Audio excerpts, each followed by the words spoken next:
माधव कुंज बिहारी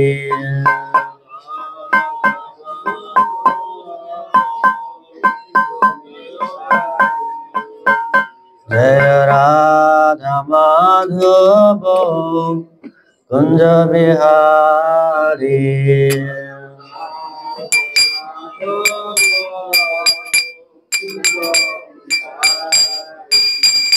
जय गोपी जन Vallabh Girivardhari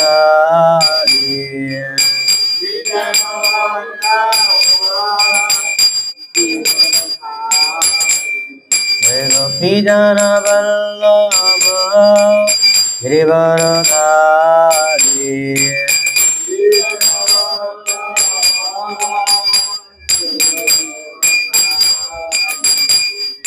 Yashodanandan Vrajnandan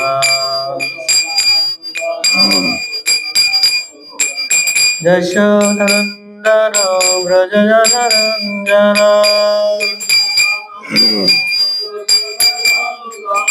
Yashodanandan Vrajnandan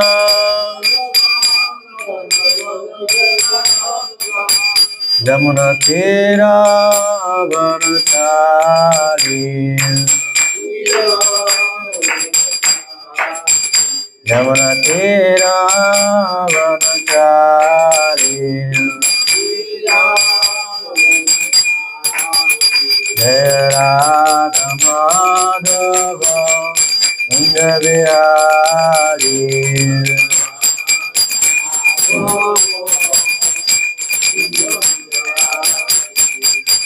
Hare Krishna, Krishna Krishna, Hare Hare, Hare Rama, Rama Rama, Hare Hare.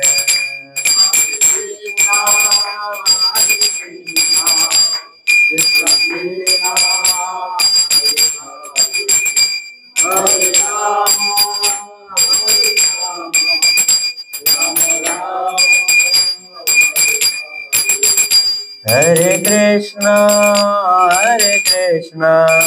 Krishna Krishna, Hare Hare, Hare Rama,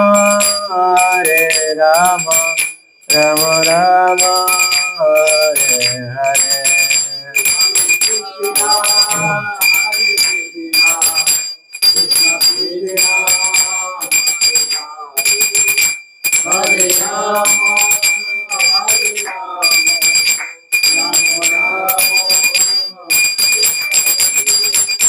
Hare Krishna, Krishna Krishna, Hare Hare, Hare Rama, Rama Rama, Hare Hare.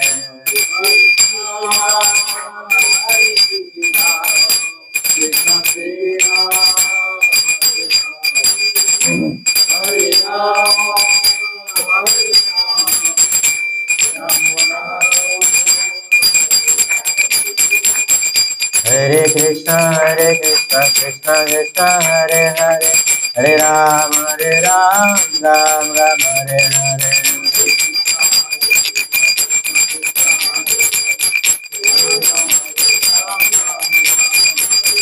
Hare Krishna, Krishna Krishna, Hare Hare, Hare Ram, Ram Ram, Hare Hare.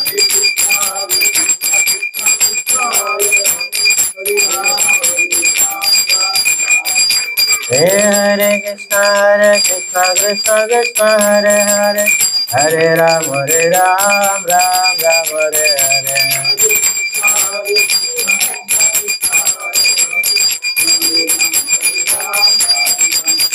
Hare Krishna, Krishna Krishna, Hare Hare, Hare Rama, Rama Rama, Hare Hare.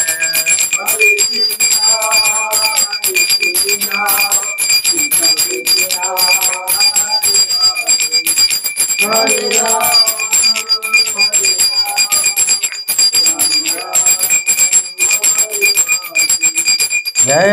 Radha Madhav, Jai Radha Madhav, Radha Madhav, Jai Radha Madhav.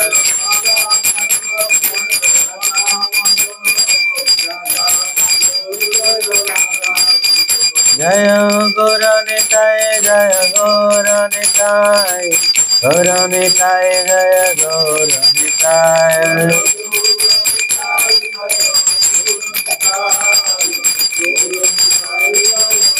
Jai Jai Prabhupada, Prabhupada, Prabhupada, Prabhupada.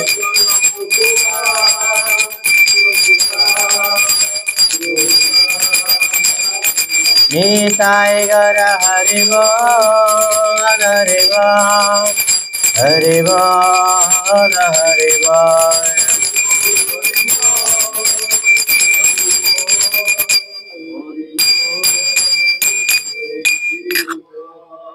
जय राधा माधव की जय, श्री प्रभुपाद की जय, निताई गौर प्रेमानंदे। ओम ज्ञानतिमिरन्धस्य ज्ञानाञ्जनं शलाकया चक्षुरुन्मिलितं येन तस्मै श्रीगुरुवे नमः। नमो विष्णुपदाय कृष्णपृष्ठाय भूतले श्रीमते भक्तिवेदान्त स्वामिनिते नामिने।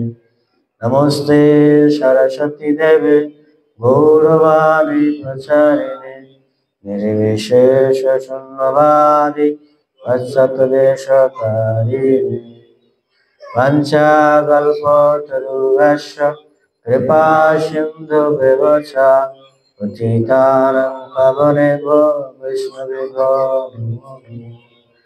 हे कृष्ण करुणा सिन्धु दीनबन्धु जगत्पते गोपेश गोपिकान्त राधाकान्त नमोस्तुते।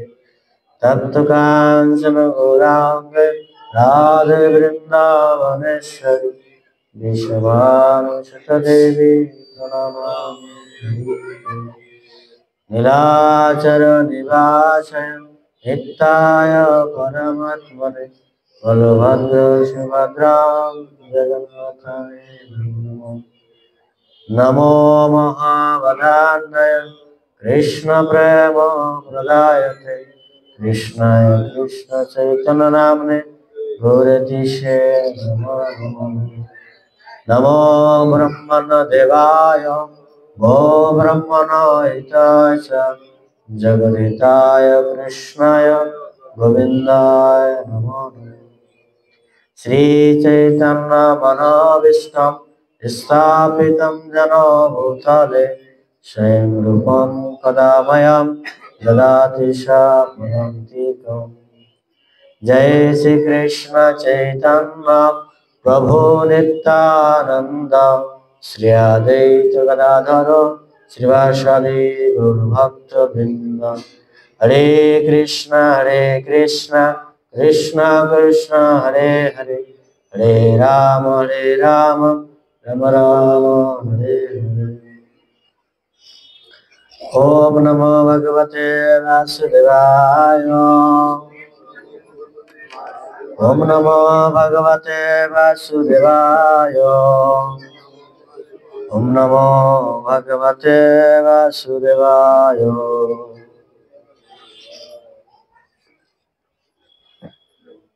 শ্রীমদ্ ভগবদ গীতা যথাযথ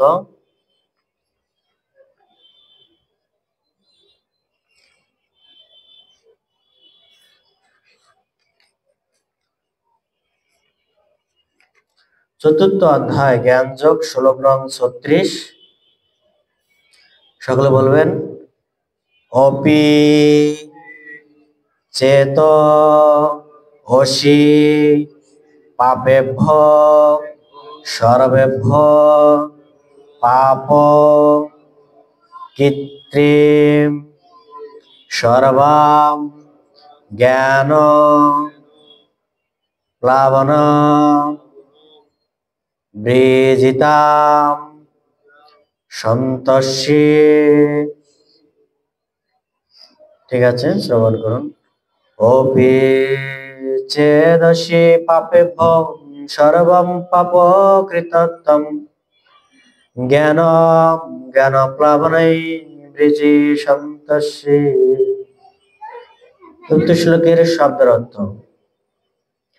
অপি এই রকম, কি চেত যদিও, অসি তুমি হও, পাপেভ্য পাপীদের থেকে, সর্বভ্য সমস্ত, পাপকৃতম পাপিষ্ঠ, সর্বম এই প্রকার সমস্ত পাপ কর্ম, জ্ঞান ও প্লাবন দিব্য জ্ঞান রূপ তরণীর দ্বারা, এবং অবশ্যই বিজিতাম দুঃখরূপ সমুদ্র সন্তরিষ্যসী অতিক্রম করবে।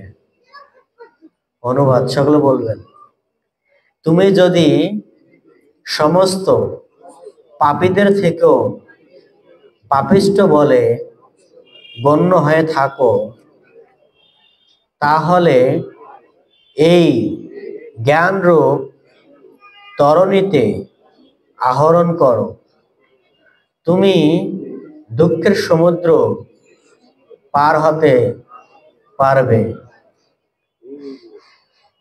বোঝা গেছে? এই শ্লোকের তাৎপর্য করেছেন শ্রী ভক্তিবেদান্ত স্বামী জয় শ্রী প্রভুপাদ কি। ভগবান শ্রীকৃষ্ণের সঙ্গে সম্পর্কিত হয়ে আমাদের স্বরূপ উপলব্ধি করা এতেই মাধুর্যময়, যে তা অজ্ঞানতার সমুদ্র, যে জীবন সংগ্রাম, তা থেকে আমাদের সঙ্গে সঙ্গে উদ্ধার করে। এই জড় জগৎকে কখনো অবিদ্যার সমুদ্র অথবা কখনো দাবানলের সঙ্গে তুলনা করা হয়। অতি সুদক্ষ সাঁতারু যেমন সাঁতার কেটে সমুদ্র পার হতে পারে না, ঠিক তেমনি জড় জগতের যে জীবন সংগ্রাম, তা দুরতিক্রম। মাঝ সমুদ্রে যে মানুষ হাবুডুবু খাচ্ছে, তার উদ্ধার একমাত্র উপায় হচ্ছেন যদি কেউ এসে তাকে তুলে নেয়। আর এই ভব সমুদ্র আমরা সেই রকমই হাবুডুবু খাচ্ছি। এখন কেউ যদি কৃপার পরশ হয়ে আমাদের এই ভব সমুদ্র থেকে তুলে নেয়, তাহলে কেবল আমরা উদ্ধার পেতে পারি। ভগবানের কাছ থেকে পাওয়া অপ্রাকৃত ভগবত তত্ত্ব হচ্ছে একমাত্র মুক্তির পথ। এই ভগবত তত্ত্ব জ্ঞান বা কৃষ্ণ ভাবনামৃত হচ্ছে আমাদের উদ্ধারকারী নৌকা। মুক্তি লাভের এই পথ অত্যন্ত সহজ, সরল ও মাধুর্যে পরিপূর্ণ। এই শ্লোকের তাৎপর্য সমাপ্ত। জয় শ্রী প্রভুপাদ কি। এখানে যে কথাগুলো বলা হয়েছেন, কালকের কথার পরিপ্রেক্ষিতে আজকেও আমরা দেখতে পাচ্ছি। কি দেখতে পাচ্ছি? আজকে ভগবান বলতেছেন, কি বলছেন? অনেক সময় অনেক ব্যক্তি বলতে পারে, যেমন আমাদের সনাতন ধর্মের ব্যক্তিরা বলে, কি বলে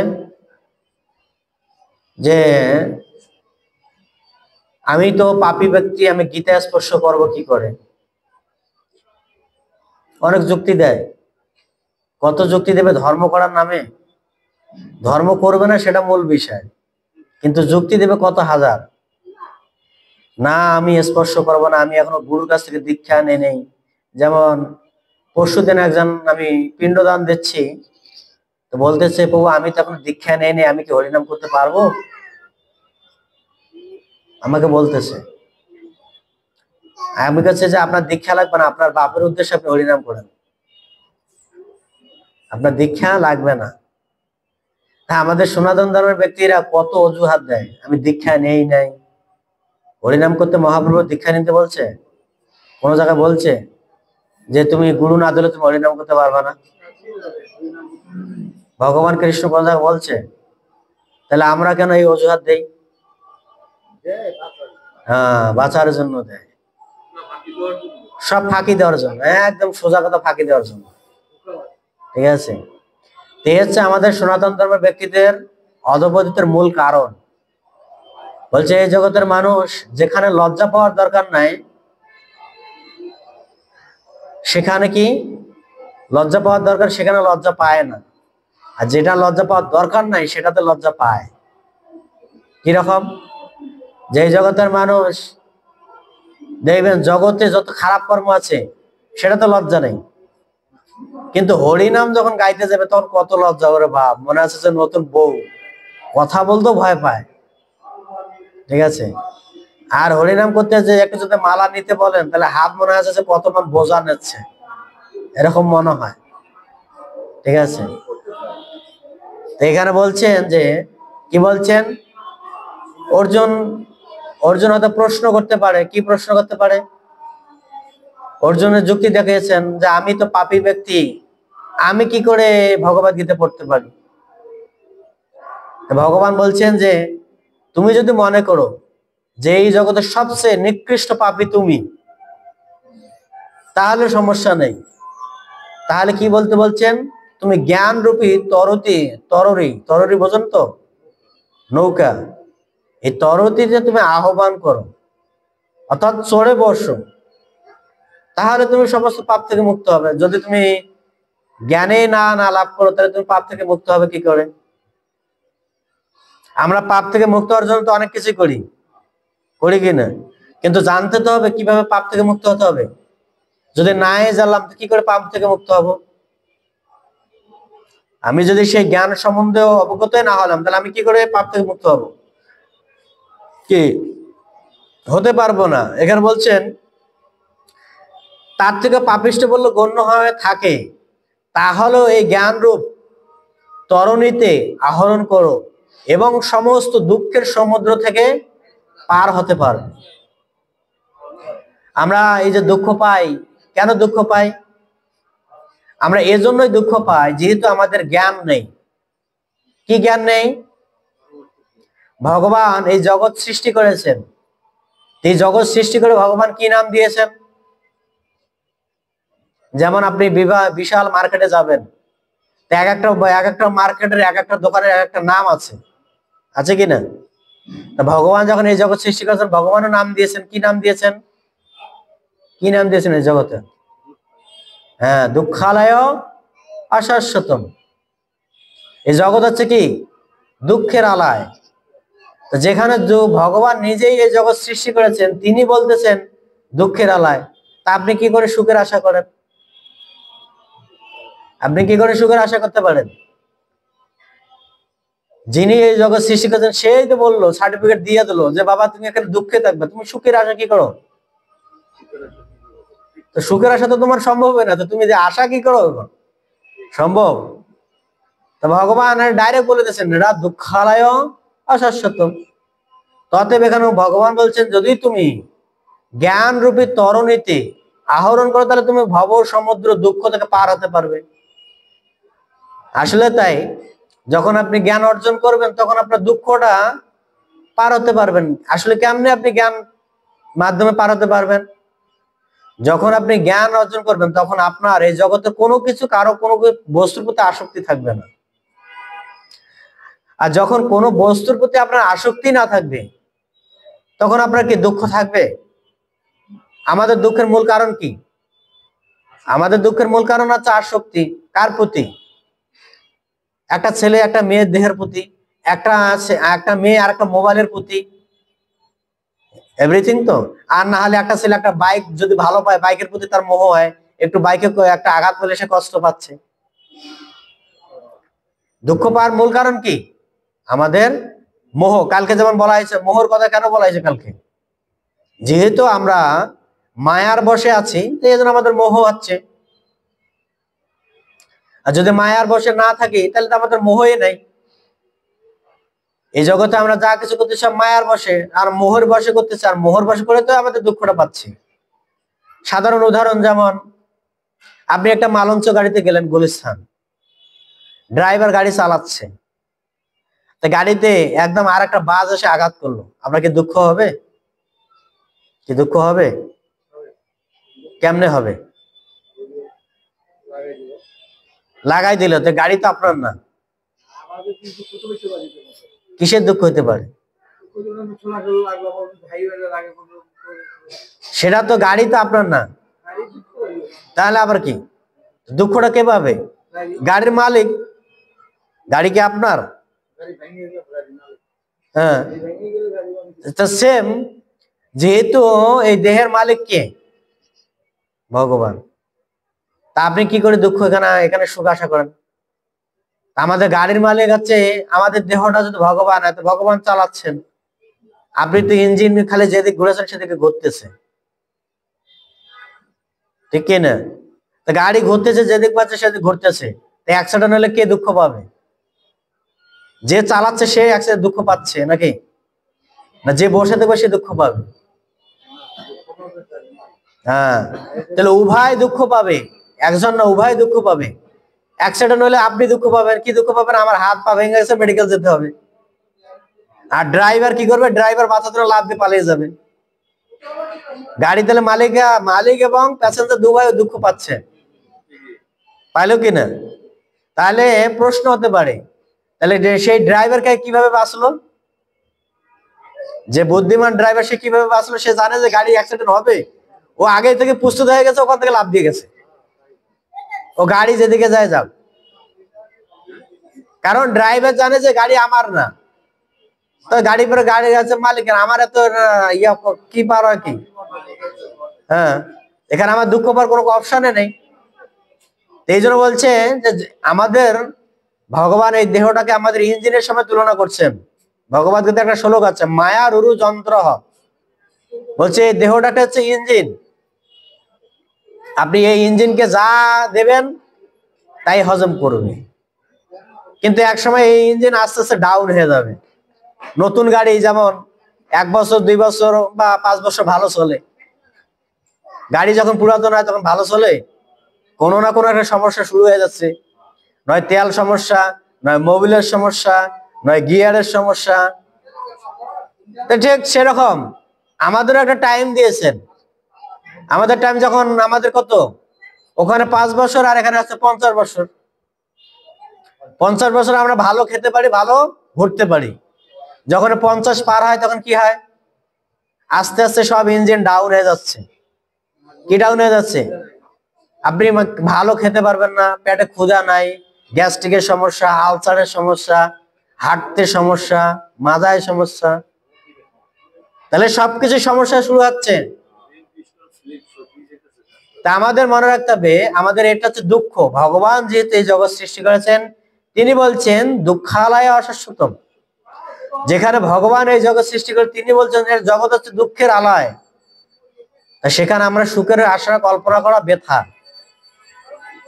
অতএব আমরা যা কিছু আছি, যার মধ্যে যা আছি, শান্তি পাওয়ার একটাই সূত্র। কি সূত্র?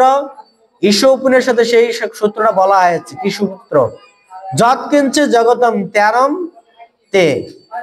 তোমাকে ভগবান যা দিয়েছে তাতে যদি তুমি সন্তুষ্ট থাকতে পারো তাহলে তুমি সুখে থাকবে, এর বেশি আশা করতে যেও না।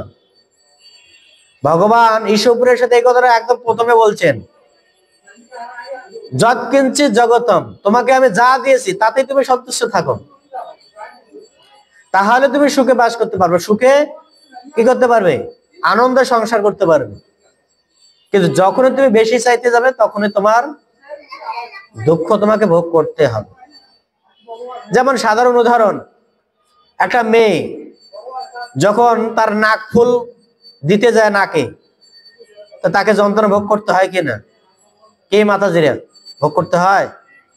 নাকটা যখন ফোড়াতে যান, 1 সপ্তাহের মধ্যে কত ব্যথা থাকে, তারপরে যে না মাথা জিরে এত সুন্দর নাক ফুল পড়ে। কানের দুল সেম তো। যত আমরা দেহকে যত আমরা সাজাবো তত আমরা দুঃখ পাবো। যেমন প্রথমে যখন শাখা পড়তে যায়, কি শাখা পড়তে গেলে হাত দিয়ে ঢোকে না, একদম জোর করে ঢোকাই দেয়, যেমন একদম একদম ব্যথা লেগে যায়, ঠিক আছে? তো যত আমরা দেহকে সাজাবো তত দুঃখ পাবো। এখানে বলছেন যদি তুমি দুঃখের সমুদ্র থেকে বের হতে চাও তাহলে তোমাকে জ্ঞান তরণীতে আহরণ করতে হবে। জ্ঞানটা এখন প্রশ্ন হতে পারে, জ্ঞান কি?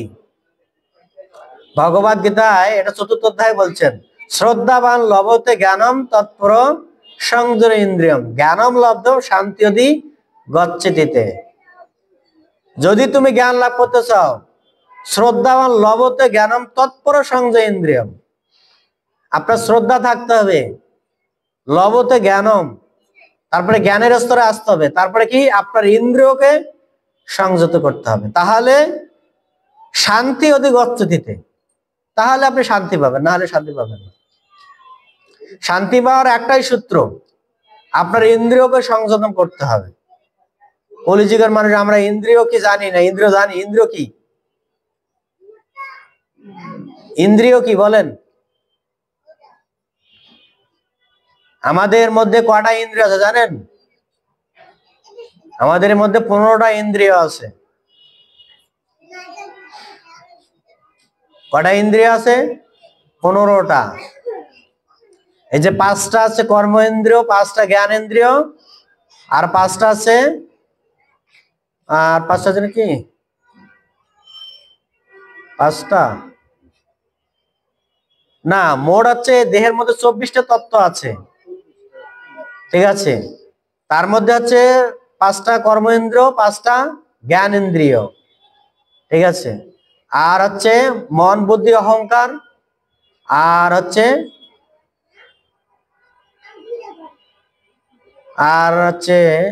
আমাদের দেহটা কি দিয়ে তৈরি, এই 8টা বিষয় আছে, ক্ষিতি অপ তেজ মরুদ্ভম, ঠিক আছে। 24টা তত্ত্ব আছে। এই 24টা তত্ত্ব নিয়ে আমাদের দেহটা গঠিত, ঠিক আছে। যেহেতু আমাদের এই দেহটা 24টা তত্ত্ব নিয়ে গঠিত, 24টা তত্ত্বর সাথে প্রকৃতির সাথে লীন আছে। কি লীন? এই যে আমাদের যেমন দেহটা মাটি দিয়ে তৈরি, মাটি এখানে আছে, মাটির সংস্পর্শে আসার ফলে কি তৈরি হয়? বায়ু তৈরি হয়। বায়ু, মাটির সংস্পর্শে আসার ফলে কি তৈরি হয়? বায়ু হয়। বায়ুর সংস্পর্শে আসার ফলে কি হয়? অগ্নি হয়। আর অগ্নির সংস্পর্শে আসার ফলে কি হয়? এই যে জল না, জলের উপরে, ঠিক আছে। তা আমরা যখন দেখতে পারি একটার সাথে একটা কিন্তু যুক্ত আছে কিনা, তাহলে আমরা বুঝতে পারতেছি যে আমাদের এই জ্ঞান যদি তরবারি থাকে, তাহলে আমরা দুঃখের সমুদ্র পার হতে পারবো। সেই জন্য আমাদের ইন্দ্রিয় সংযম করতে বলছেন। আমাদের কলিযুগের মানুষের তো ইন্দ্রিয় সব একদম উল্টা পাল্টা। কি উল্টা পাল্টা? না, চোখ যদি একটা ভালো কিছু দর্শন করে, ওটাকে ভোগ করার বাসনা আগেই জেগে বসে থাকে কি না? আমাদের পা দিয়ে মন্দিরে আসা উচিত প্রত্যেক দিন, কিন্তু সেটা আসতেছে না। যাচ্ছি কোথায়? রংখানে চলে যাচ্ছি। তারপরে কি হাত দিয়ে ভগবানের সেবা করা উচিত। এরা মনে করেন না যে প্রত্যেকটা ইন্দ্রিয় কিন্তু আপনার বিপক্ষে যে সাক্ষী দিবে জমলোকে। আপনার চুল, এই চুলটাও কিন্তু আপনার বিপক্ষে যাবে। কখন? যখন আপনি এই জগৎ থেকে দেহ ত্যাগ করে ওই জগতে যাবেন, তখন আপনার বিপক্ষে যাবে, ঠিক আছে। কারণ কি, যখন যমরাজ আপনাকে টেনে টেনে নিয়ে যাবে, তখন আপনার পুরো বায়োস্কোপ আপনাকে সোজাসুজি দেখিয়ে দিবে ডিসপ্লের মধ্যে, একদম 32 ইঞ্চি ডিসপ্লের মধ্যে দেখাবে কি কি করেছো জীবনে।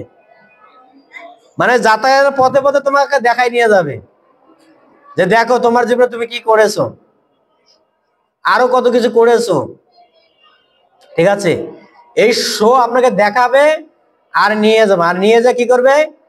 আপনি যেরকম কর্ম করেছেন না, ঠিক সেই রকমই আপনাকে দুঃখ প্রদান করবে। সেই রকম নরকে আমাদের 36টা নরক আছে। ভাগবতম এটা বর্ণনা করা আছে, আমাদের 36টা নরক আছে। তার মধ্যে সবচেয়ে কঠিন নরক হচ্ছে কুম্ভপাক নরক, যেটা আমাদের তেলে ভাজে। হ্যাঁ, মানে যেটা আমাদের আমরা যেমন তেলে ভাজে খাই না, কি খাই তেলে ভাজে? পিঠা না, আরো অনেক কিছু খাই। যেমন আমরা তেল ভাজে খাবো না, ওরকম আমাদের তেল ভাজবে। আমরা মরবো না, মৃত্যু হবে না, কিন্তু যন্ত্রণা পাবো, প্রচন্ড যন্ত্রণা পাবো। আর এই যন্ত্রণা আমার চিৎকার করবো, পুরো জমলোক একদম কাঁপে যাবে চিৎকারে। আপনাদের একটা সুন্দর কাহিনী বলি। দেবর্ষি আর নারদ এক সময় পৃথিবী ভ্রমণ করতেছেন। তা ভ্রমণ করতে করতে তিনি কোনো কারণবশত জমালকে গিয়েছেন, ঠিক আছে। জমালয়ে গিয়েছেন, তো তখন এই জমালয়ে যে যাওয়ার পরে দেখতেছেন মানুষ কত কাতরাচ্ছে, কত কষ্ট পাচ্ছে, ঠিক আছে। এই দৃশ্য দেখে ভগবানের ভক্তের করুণা হয়েছে, নারদ মুনির করুণা হয়েছেন। তিনি করুণায় ভগবানের কাছে এসে বলছেন, আপনি কেমন জগৎ সৃষ্টি করলেন যে যে জগতের মানুষ সব গিলে নরকে যাচ্ছে, যমরাজ তাকে কত কষ্ট দিচ্ছে, আর সেই কষ্ট চিৎকার শুনে আমার বুক ফেটে যাচ্ছে, আমি সহ্য করতে পারতেছি না। আপনার উচিত এই জগতের মানুষের কল্যাণের জন্য কিছু করা, ঠিক আছে। তো ভগবান বিষ্ণুর এই নারদ মুনির এরকম তিরস্কার বাণী শুনে ভগবান বিষ্ণু একদম মানে ক্রোধ হয়ে গেছে, ঠিক আছে। ভগবান বিষ্ণু বলছে, নারদ মুনি তুমি এত ক্রোধান্বিত কেন, কারণ কি? বলছে, আমি ক্রোধান্বিত হব না, আপনি এই জগৎ সৃষ্টি করেছেন, আপনি এই জগতে মানুষকে সৃষ্টি করেছেন, কিন্তু তারা সবাই নরকে যাচ্ছে, নরকে সে যমরাজ তাদের প্রচন্ড যন্ত্রণা দিচ্ছে, সেটা তো আমাদেরকে সহ্য হচ্ছে না। তো ভগবান তখন কি করলেন? তখন ভগবান তার দেহ থেকে আরেকটা নারী রূপ দেহ প্রকাশ করলেন। ভগবান সেই নারী রূপ দেহটাকে প্রকট করলেন, প্রকট করে সেই নারী ভগবানকে প্রণাম করে বলছেন, হে প্রভু, আপনি আমাকে কি জন্য সৃষ্টি করেছেন? তো তখন ভগবান বিষ্ণু বললেন, তোমাকে আমি এজন্যই সৃষ্টি করেছি, পৃথিবীতে যত মানুষ আছে যারা পাপ করবে তাদের পাপকে হরণ করার দায়িত্ব হচ্ছে তোমার। এই জন্য তোমার আজকের থেকে নাম দেবো আমি একাদশী। এই যে আমরা একাদশী করি না, এই একাদশী নামই হচ্ছে, যদি কেউ একাদশী করে তাহলে পাপ সে হরণ করে নেয়। তখন সেই দেবী যখন সৃষ্টি হয়েছেন, তখন যমদূত এসে গেছেন ভগবান বিষ্ণুর কাছে, কয় প্রভু, আপনি তো তাদের জন্য ভালো কিছু সৃষ্টি করলেন, কিন্তু তা যদি সবাই একাদশী করে তাহলে আমার জমলোক খালি, তাহলে আমার ডিপার্টমেন্ট খালি, তাহলে আমি কি করব? তাহলে আমাকে সৃষ্টি করার কি দরকার ছিল? তো ভগবান বিষ্ণু একটা সুন্দর কথা বলছেন, বলছে, দেখো পৃথিবীতে 4 লক্ষ মানুষ হলে কি হবে? সবাই তো আর একাদশী করবে না, কদাচিৎ ব্যক্তি তোমার একাদশী করবে, সবাই সোজা যাবে নরকের দিকেই ধাবিত হবে। তখন এখনো আমরা সেই কথা এখনো দেখতে পারি, আসলে সবাই একাদশী করতে চায় না, আর সবাই ধর্ম করতে চায় না, ধর্ম কদাচিৎ ব্যক্তি করে, ঠিক আছে। তখন যমরাজ একদম এই কথা শুনে একদম প্রসন্ন হয়ে গেছেন, হ্যাঁ ঠিক আছে, তাহলে ঠিক আছে, আমার ডিপার্টমেন্টটা তো চলবে, সবাই যায়, সবার ডিপার্টমেন্ট চলবে, ভালো চলবে। তখন একাদশী তো সৃষ্টি হয়ে গেল, এখন একাদশী করবে কিভাবে, পালন করবে কিভাবে, সেটা শিক্ষা দেবে কে? ঠিক আছে। তখন ভগবান তার প্রিয় ভক্ত নারদ মুনিকে পাঠিয়েছেন পৃথিবীতে, যাও তুমি প্রচার করো একাদশী কেমনে করতে হবে, ঠিক আছে।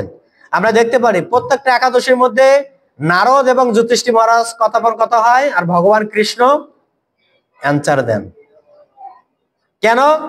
যেহেতু দায়িত্ব নারদ মুনিকে ভগবান দিয়েছেন, তাই নারদ মুনি সারা ব্রহ্মাণ্ড এসে প্রচার করেন, সারা পৃথিবীতে এসে প্রচার করেছেন। তাতে নারদ মুনি আমাদের কত কল্যাণের জন্য কত কিছু করছেন, কিন্তু আমরা তো এত মূর্খ যে আমরা, ভগবান আমাদের চাচ্ছে পাপ থেকে মুক্ত হতে, পাপ থেকে আমরা মুক্ত হতে চাই, ভগবান আমাদের চাচ্ছেন, কিন্তু আমরা চাচ্ছি না, আমরা আরো বেশি করে পাপ করি। আপনাদের সুন্দর একটা গল্প বলি, গল্পের নাম হচ্ছে দুধও খাবো তামাকও খাবো, ঠিক আছে। এই জগতের মানুষের স্বভাব। না না, ওরা আপনার বাইরে কথা, এটা হচ্ছে শাস্ত্রীয় ভাষা, দুধও খাবো তামাকও খাবো, ঠিক আছে। তো গল্পটা আছে, বিধানপুরের এক রাজা, তার এক সন্তান ছিলেন, ঠিক আছে। সন্তান এত মদ গাঁজা খেতেন, খেয়ে খেয়ে তার লিভারটাই নষ্ট হয়ে গেছে, ঠিক আছে। তার রাজা এখন চিন্তায় আছেন, এই ছেলেকে কি করে ভালো করা যায়। তো রাজা একদম কলকাতার সবচেয়ে বড় হাই কোয়ালিটি ডাক্তার এনেছেন, এনে তার ছেলেকে দেখিয়েছেন। তো তার ছেলেকে দেখিয়েছেন, এখন ডাক্তার মশাই বোঝেনি তো রোগ হলে কি কি নিষেধ করে, যার যেটা রোগ হয় তাকে সেটাই নিষেধ করে। এখন রোগী ডাক্তারের সাথে চুক্তি করতেছে, ডাক্তার মশাই আপনার সাথে আমার চুক্তি, কি চুক্তি? যে আমি আপনার ঔষধও খাবো, আমার খালি একটা সিগারেট খাওয়ার পারমিশনটা দিয়েন, ঠিক আছে, আর কিছু চাই না। ডাক্তার তখন বলে, আরে যেটার জন্য চিকিৎসা করে সেটাই তো আপনাকে নিষেধ করা হচ্ছে, আপনি যদি নিষেধ না করেন তাহলে আপনি সুস্থ হবেন কি করে? কয় না, আমার বাপে যা টাকা দেবে না, আপনার আমার বাপের থেকে টাকা আরো বেশি দেবো আপনাকে, তথেব আপনি আমাকে নিষেধ করেন না। এইরকম ওই ডাক্তার ওইরকম চিকিৎসা করছেন, ও কথা চুক্তি হয়েছেন, ওর বাপে যা টাকা দেয় ছেলে তার থেকে বেশি টাকা দেয়, ঠিক আছে। তো ডাক্তারে ওরকম চিকিৎসা পেয়ে দেখতেছে রোগী সুস্থ হচ্ছে না, বাপ চিন্তা করলো কি ব্যাপার, আমি হাই কোয়ালিটি ডাক্তার আনলাম, ছেলে সুস্থ হচ্ছে না কেন? এখন ছেলে সেই ডাক্তারকে বলছে আপনার দ্বারা হবে না, আপনি বাদ, ডাক্তার গো বাদ। তবে একটা গ্রামের একটা হাতুড়ি ডাক্তার নিয়ে আসছেন, ঠিক আছে। তো রাজামশাই গ্রামের হাতুড়ি ডাক্তার নিয়ে আসছেন, হাতুড়ি ডাক্তার এত কড়া, ও যা বলবো যদি না শুনে রোগীকে একটা হাত পা বেঁধে রেখে দেবে, ঠিক আছে। তো হাতুড়ি ডাক্তার এনেছেন, হাতুড়ি ডাক্তার একদম বলছেন তোমার মূল সমস্যা হচ্ছে তুমি এখনো সিগারেট খাও, অতএব তোমার ধূমপান আজকের থেকে নিষেধ। নিষেধ মানে নিষেধ, যদি তুমি ধূমপান খেতে চাও তাহলে তোমার আমি কঠিন ব্যবস্থা নেব, ঠিক আছে। কি কঠিন ব্যবস্থা? যে খালি তুমি একদিন খেয়ে দেখো, তারপরে দেখতে পারবে না। তো একদিন রাজার ছেলে একদম মেডিকেলে বেডে শুয়ে সিগারেট খাচ্ছে, আর সেই হাতুড়ি ডাক্তার এসছে, দেখেছে, দেখে একদম একেবারে তার সিগারেট খাওয়া দূরের কথা, হাত পা বেঁধে তার মধ্যে একদম কি দিয়েছেন, কেরোসিন তেল মুখে ঢালিয়ে দিয়েছেন, যে খা থেকে সিগারেট খা, জয় গণিতে ভগবান কি। তো তখন সেই সেই রোগী বলতেছেন যে ওই ডাক্তারকে আমি ঘুষ দিয়ে পাঠিয়ে দিয়েছি, আর তুমি তুমি তো কিছুই না, তুমি বলো তুমি কত টাকা চাও আমার কাছ থেকে, ওর থেকে আমি ডাবল টাকা তোমাকে দেবো, আমার সিগারেট খাওয়া তোমাকে নিষেধ করা যাবে না। বলছে না তোমার টাকা কেন, তুমি যদি তোমার বাপের থেকে আরো 100,000 মানে বেশি দাও, তারপরেও আমি তোমার কথা শুনতেছি না। তোমার বাপের সাথে আমার কন্ডিশন হয়েছে, যদি তোমাকে সুস্থ করতে পারি তাহলে সে আমাকে অনেক কিছু দেবে, ততএব আমার তোমাকে সুস্থ করতে হবে। এইরকম একদিন দুই দিন না খাওয়া, সিগারেট না খাওয়ার পর ওর মাথা একদম খারাপ হয়ে গেছে। যারা নেশা করে তাদের বোঝে নেই তো, একদিন নেশা না করলে সহ্য করতে পারে না, 2 দিন করলে তো একদম আর মাথা উঠে যাবে। একদম তৃতীয় দিন একদম ডাক্তারকে একদম মাইরা সিগারেট খাওয়া শুরু করে দিচ্ছে, ঠিক আছে। এই তো একদম রাজার কাছে এই কথা চলে গেছে। তা রাজা বলছে যে তোমাকে তো আর আমি ঠিক করতে পারলাম না, আমার জীবনটাই ব্যথা, ঠিক আছে। এখান থেকে শিক্ষা, ভক্তি সিদ্ধান্ত সরস্বতী প্রভুপাদ শিখাতেছেন এটাই, যে এই জগতের মানুষ কি, তারা কিছু কিছু আছে মানে ধর্মের নামে অনেক কিছু খায়, আবার কিছু কিছু আছে লৌকিক ধর্ম দেখায়, হ্যাঁ এটা ধর্ম, এটাই তো ধর্ম, এর মাধ্যমে সবকিছু খাচ্ছি। অর্থাৎ কি, ও দুধও খাইতে চায়, ও তামাকও খাইতে চায়, একসাথে তো দুটো কাজ হবে না, হবে? তা আমরা দেখতে পারি এই জগতের মানুষ কিছু লৌকিক ধর্মের নামে অনেক কিছু কি করে খায়, আবার সেটাকে নামে অনেক কিছু আবার সে বাদ দেয়। কি বাদ দেয়? ওর ব্যক্তিগত যেটা পছন্দ না হয় সেটাকে বাদ দেয়, ওইটাই ধর্ম তার কাছে, ওইটাই ধর্ম সৃষ্টি করে। তা আমাদের এখান থেকে মনে রাখতে হবে যে আজকে এখানে বলা হচ্ছেন, কি বলছেন, আমরা প্রত্যেকটা জীব জীবনের সংগ্রাম করে, প্রভুপাদ তাৎপর্য বলছেন আমরা সবাই জীবনের সংগ্রাম করি, করি কিনা? কি সংগ্রাম করি? একটাই সংগ্রাম, ভালো করে আহার করব, ভালো করে খাবো, ভালো করে ঘুমাবো, আর ভালো করে কি পৃথিবীতে বাঁচার আশা চেষ্টা করব। মূল লক্ষ্যটা একটাই, কি ঠিক কিনা?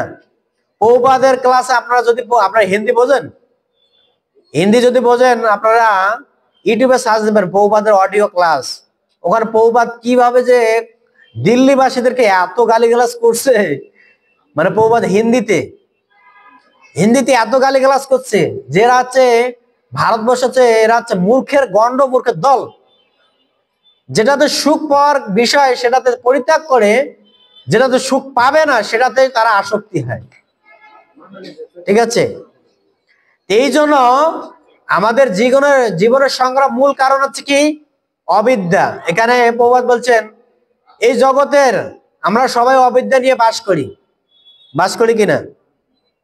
আমরা এই যে যা কিছু লেখাপড়া করতেছি, যা কিছু করতেছি, মূল একটাই লক্ষ্য। কি লক্ষ্য? জড়বিদ্যা যত মায়ার বৈভব, তোমার ভজনে বাধা। এটা বলছেন মহাপ্রভু। আমাদের জড়বিদ্যা যত আছে সব মায়ার বৈভব, ঠিক কি না? একটা ছেলে ভালো লেখাপড়া করবে, করে একদম আমেরিকা যাবে, ভালো চাকরি করবে, ভালো ফ্ল্যাট পাবে, ভালো কিছু করবে, আর কি করবে? ভালো খাবে, ভালো ঘুমাবে, একটাই লক্ষ্য। দেখে যে সেখানেও সুখ নাই। আর যিনি এই জগৎ সৃষ্টি করছেন সেই তো বলে দিচ্ছেন, ডাইরেক্ট সার্টিফিকেট দিয়ে দিচ্ছেন। তা আপনি কি করে সুখের আশা করেন? অনেক আমরা পরিকল্পনা করতে পারি, অনেক আমরা করতে পারি, সবকিছু তো সম্ভব না। সম্ভব না। কেননা আমাদের এই জন্য অবিদ্যাকে ত্যাগ করতে হবে। আমাদের বলছে আমাদের বিদ্যা কয় প্রকার? দুই প্রকার বিদ্যা। একটা হচ্ছে পারমার্থিক বিদ্যা, আর একটা হচ্ছে জড় বিদ্যা। না, আমাদের দুটাই সামঞ্জস্য রাখা প্রয়োজন। জড় বিদ্যাকে না হলে যেহেতু আমরা ভালো জগতে প্রচার করতে পারবো না, আমাদের পারমার্থিক বিদ্যা না হলে আমরা জগতে ভালো করে জীবন ধারণ করতে পারবো না। তো এই জন্য আমাদের দুটাই রাখতে হবে। এখন আমাদের প্রশ্ন হতে পারে, আমরা কি পারমার্থিক বিদ্যা রেখেছি? আমরা তো সবাই ছেলে মেয়েদের যা কিছু করি সবাই তো জড় বিদ্যা করাচ্ছে, পারমার্থিক বিদ্যা করাচ্ছি? আদৌ করাচ্ছি না। এমন আমি কি নিজেও তো করি না, করেছি? আপনাকে যেমন যেমন কি হয়, বাইরের জগতে জিজ্ঞাসা করা হয়, কি জিজ্ঞাসা করা হয়? একটা পশ্চিম না, একটা উত্তরপ্রদেশের স্কুলের কাহিনী বলি। কাহিনীটা হচ্ছে এরকম, হেডমাস্টার এসে একদিন জিজ্ঞাসা করছে, কি জিজ্ঞাসা করছে ছাত্রকে, আচ্ছা বলো তো, ত্রেতা যুগে রামধনু কে ভেঙেছেন? ছাত্রদের প্রশ্ন করছে হেডমাস্টার এসে, ঠিক আছে? এখন ছাত্র উত্তর দিচ্ছে, মানে একটা ছেলে ছিল, ওর নাম রাম। বলছে স্যার ওই রাম ভেঙেছে রামধনু। বলছে রাম ভেঙেছে? রাম কোথা থেকে এলো? বলছে স্যার ও এখনো বাথরুমে লুকিয়ে আছে, ওকে আমরা এখনো টেনে বের করে নিয়ে আসতেছি, এত দুষ্ট, ও রামধনু ভেঙেছে। এখন স্যার তো মাথা খারাপ। আর আমি প্রশ্ন করেছি কোন তত্ত্ব, তোমার উত্তর দিয়েছে কোন তত্ত্বে? আমি তোমাদের জিজ্ঞাসি ত্রেতা যুগের কাহিনী, রামধনু কে ভেঙেছে? ত্রেতা যুগের কাহিনী বলো।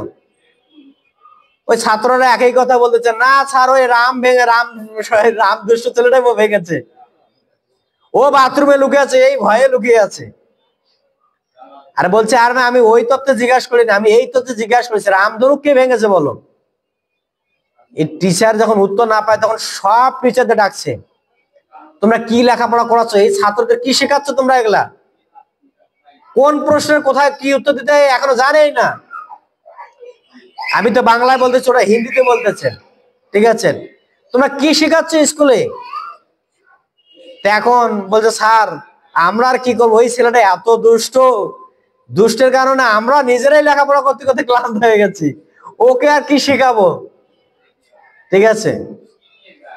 একদম হেডমাস্টার সাথে আরো মাথা খারাপ, যে আমি কাদেরকে কি প্রশ্ন করতেছি, এরা মাস্টাররাই তো জানে না ভালো লেখাপড়া, এদেরকে আমি কি প্রশ্ন করতেছি, ঠিক আছে?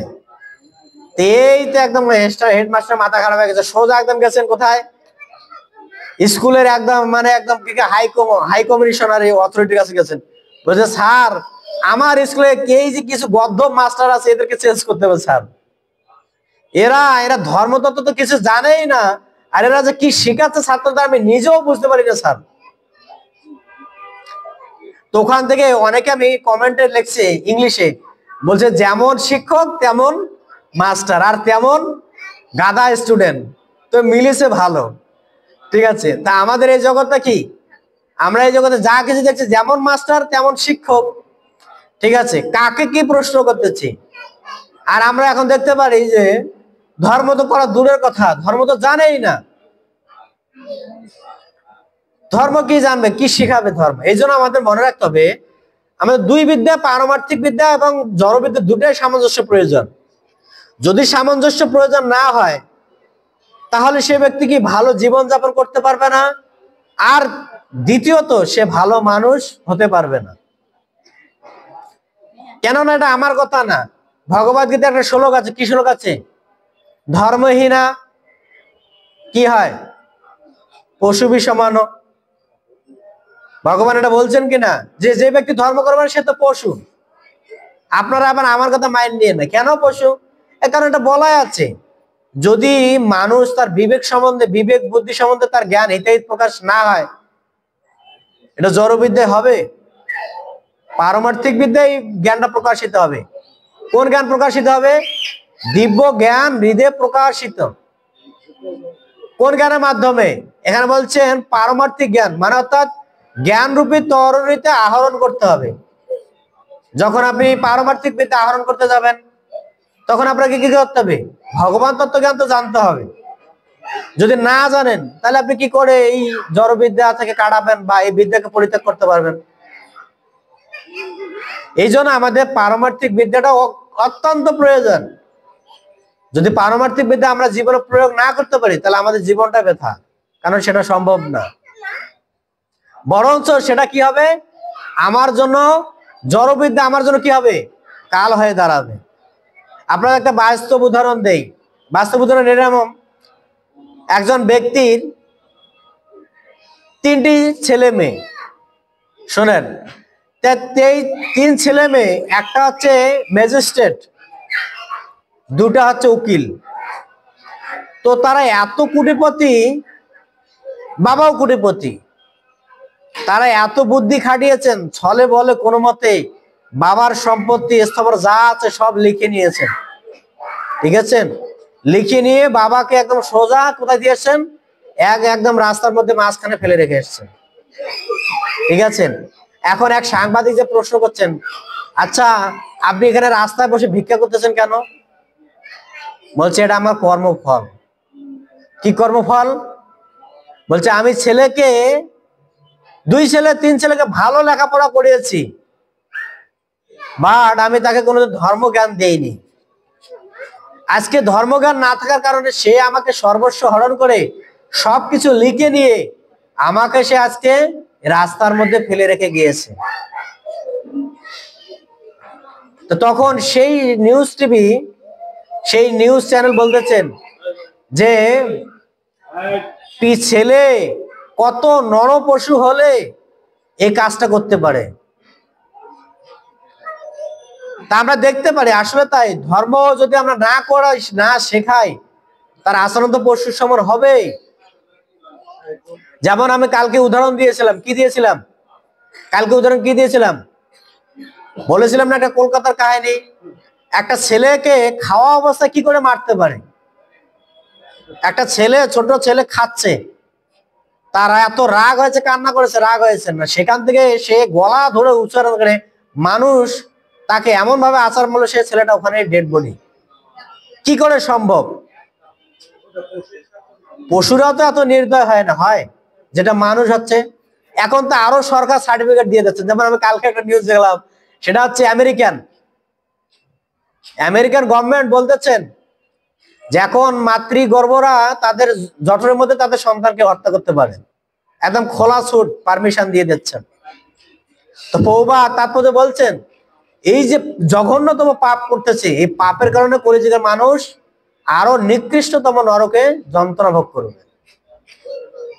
কি করে এরকম কাজ করতে পারে? তারা এত বড় বড় সিটি, মার্জিত সিটি, এই জন্য প্রভুপাদ ওখানে বলছেন যে ভাই কলিযুগের মানুষ, এই আমেরিকান বাসী হচ্ছেন মার্জিত পশু। মানে কি? তারা ক্লিন পশু। তারা মানে এই জগতে সন্তান আসার আগে ভূমিষ্ঠ মাতৃগর্ভে তারা ভ্রূণ হত্যা করতেছেন। এটা কি? এটা মানুষ হতে পারে? পশুরা কোনোদিন শুনছেন যে তারা গর্ভের মাধ্যমে সন্তান হত্যা করেছেন? শুনেছেন? সব নিউজ কেন মানুষের আসে? কেন? যেহেতু মানুষ তার ধর্ম জ্ঞানকে সে ভুলে গেছে। পশুদের দেখবেন একটা ধর্ম আছে। কি ধর্ম আছে? ওদেরকে আপনি আঘাত না করলে ওরা আপনাকে আঘাত করবে না। করবে? কোনোদিন দেখেছেন বিনা কারণে সে আঘাত করেছেন? ওদেরকে আপনি আঘাত করেছেন বলে সে আপনাকে আঘাত করেছে। কিন্তু মানুষ কি সামান্য একটু দোষ পালে একদম মারা, তো দূরে কথা কাইটিয়ে বলা যাবে। চিন্তা করেন কত নিকৃষ্টতম হয়ে গেছেন। এই জন্য বলছেন যে ধর্মহীনা পশুবি সমান। আজকে এখানে বলছেন, এখানে প্রভুপাদ বলছেন সংসারকে বলা হয়েছে দাবানল। আমরা সবাই দাবানলে আছি। দাবানলে কোনোদিন দেখেছেন কেউ আগুন লাগাতে যায়? বিনা কারণে আগুন লেগে যায়। একটা গাছে গাছে সংঘর্ষের মাধ্যমে আগুন লেগে যায়। ঠিক সংসারটা হচ্ছে দাবানল। আমরা প্রত্যেকদিন মঙ্গলাতির সময় গাই, কি গাই? সংসার দাবানর নীল লোক ত্রায়ণ কারণ্য ঘনাঘনত্তম প্রাপ্তস্য কল্যাণ গুণনভাষ্য বন্দে গুরুশ্রী চরণারবিন্দ। কারণ এই সংসার হচ্ছে কি? দাবানল। আপনি এই দাবানল থেকে কখনো রেহাই পাবেন না। যদি রেহাই পেতে চান তাহলে প্রত্যেক দিন কি করতে হবে? প্রত্যেকদিন প্রভুপাদ বলছেন সংসার দাবানর নীল লোক, প্রত্যেকদিন আপনাকে এটা গাইতে হবে।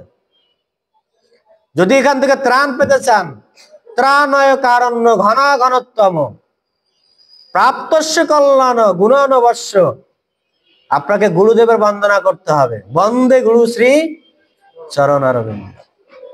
যদি আপনি গুরুদেবের বন্দনা করতে পারেন তাহলে আপনি সংসারূপ দাবানল থেকে আপনি পরিত্রাণ লাভ করতে পারবেন। আর যদি গুরুদেবের বন্দনা করতে না পারেন তাহলে আপনি সংসার দাবানল থেকে কখনোই পরিত্রাণ লাভ করতে পারবেন না। কারণ এই সংসার দাবানল পরিত্রাণ থেকে একটাই উপায়, সেটা হচ্ছে কি? গুরুদেবের চরণ। গুরুদেবে পারে একমাত্র আপনাকে পথ দেখাতে। ঠিক আছে? এই জন্য এখানে বলছেন সংসারূপ দাবানল থেকে যদি তুমি মুক্তি পেতে চাও তাহলে তোমাকে কি করতে হবে? সাঁতারু হতে হবে। সাঁতারু বোঝেন তো? কোন সাঁতারু?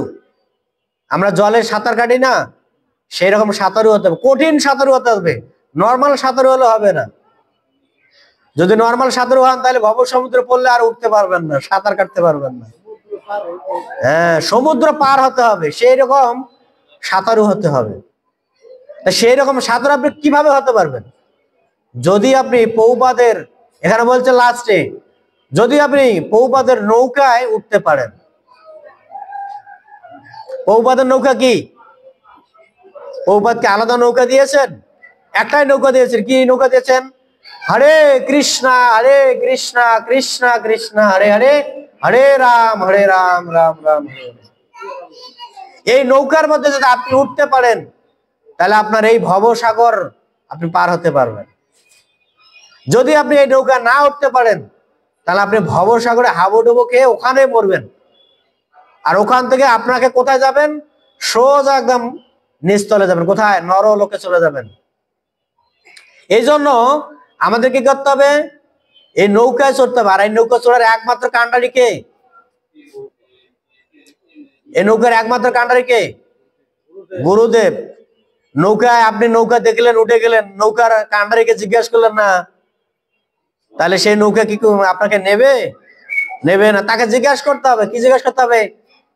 যে নৌকার মাঝি, আমি কি আপনার নৌকায় উঠতে পারি?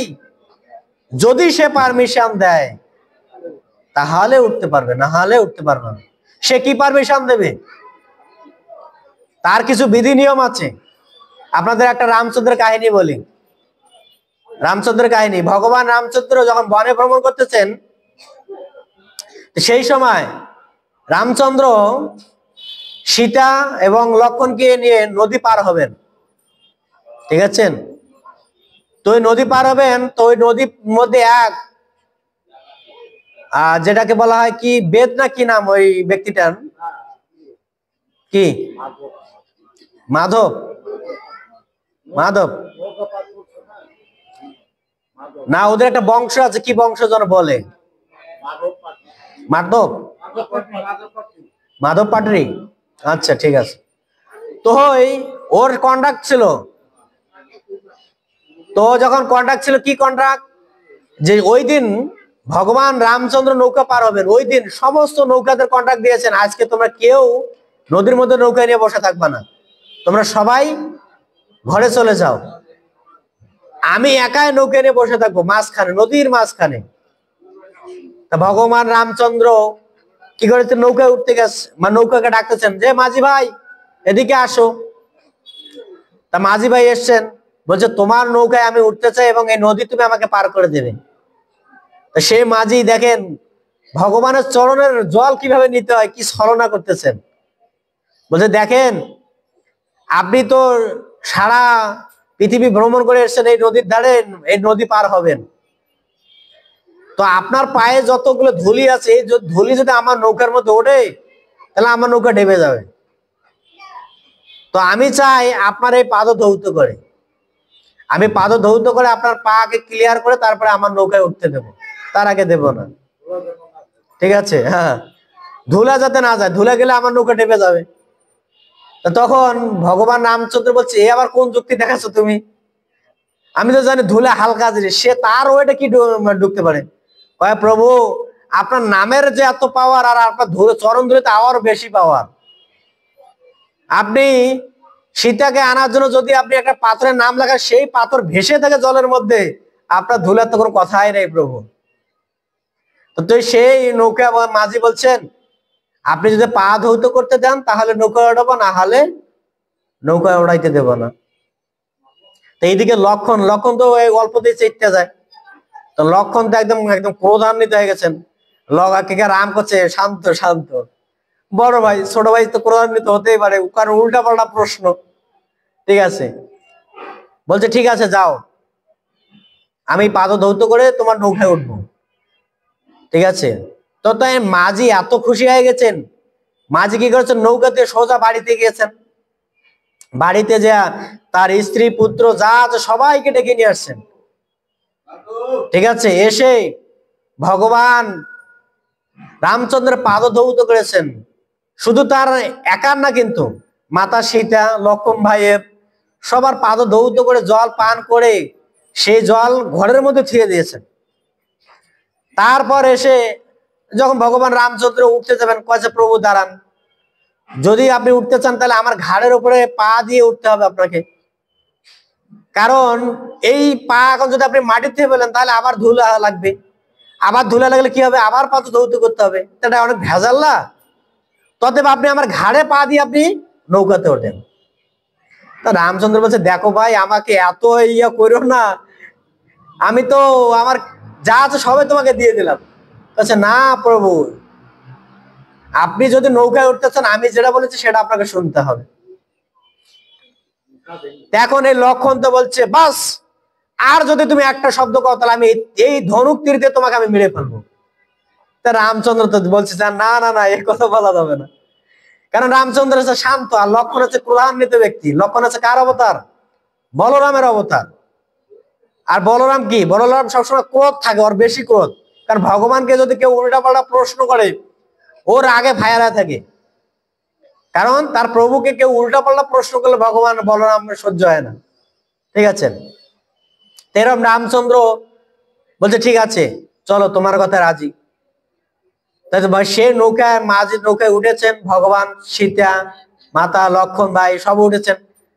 নৌকাটা দেখেন পৌঁছতে লাগে 2 মিনিট, সেই নৌকা ঘোরাচ্ছেন, খালি নদীর মাঝখানে যা চারিপাশে ঘোরপাক খাচ্ছেন।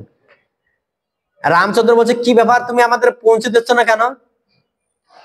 তো সেই মাঝি বলছে, প্রভু, আপনার কাছে আমরা একটাই চাওয়া, আমরা যেই ভবসাগরে চারিপাশে হাবুডুবু খাচ্ছি, আপনি আজকে আমাকে কথা দেবেন, সেই হাবুডুবু থেকে আমি যদি না খাই সেটা থেকে আপনি আমাকে উদ্ধার করবেন, না হলে আমি নৌকা পৌঁছাচ্ছি ওই কিনারে। আমি এখন এই কিনারে, আপনাকে এই জগতের ওই নদীতে ওই কিনারে পৌঁছাবো, কিন্তু আপনি আমাকে ওই জগতের ওই কিনারে আমাকে পৌঁছে দেওয়ার দায়িত্ব আপনার। আপনি যদি এই রাজি থাকেন তাহলে আমি পৌঁছাবো, না হলে পৌঁছাবো না।